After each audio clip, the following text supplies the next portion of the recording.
ఎన్టీఆర్ జిల్లా నందిగామ దగ్గర private travels bus దగ్ధమైంది. 39 మంది ప్రయాణికులతో బస్సు హైదరాబాద్ నుంచి విజయవాడ వస్తుండగా ఈ ప్రమాదం చోటు చేసుకుంది.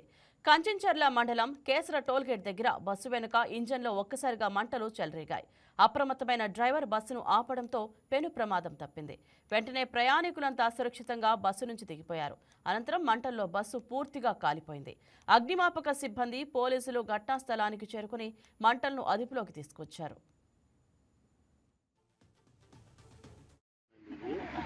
5:30 ఆ టైంలో స్మోక్ ఎక్కువ రావడం వల్ల లడ్డు తీసి మళ్ళీ ఫైర్ అయింది.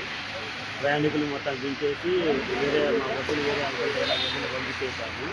వాళ్ళ లగేజ్ వాళ్ళ మీద జరిగింది. 5:30 ఎమ్మటే స్మోక్ రావడం ఎమ్మటే ఫైర్ అయిపోయింది. బస్సు మొత్తం ఇట్లా కాలిపోయింది. హైదరాబాద్ టు గుంటూరు బస్సు వెళ్తుందండి ఇది. 5:30 ఆ టైంలో స్మోక్ ఎక్కువ రావడం వల్ల లడ్డు తీసి మళ్ళీ ఫైర్ అయింది. ప్రయాణికులు మొత్తం దించేసి వేరే మా బస్సులు వేరే అంకల్ పంపించేసాము. వాళ్ళ లగేజ్ వాళ్ళ మీద జరిగింది. 5:30 ఎమ్మటే స్మోక్ రావడం ఎమ్మటే ఫైర్ అయిపోయింది. బస్సు మొత్తం ఇట్లా కాలిపోయింది.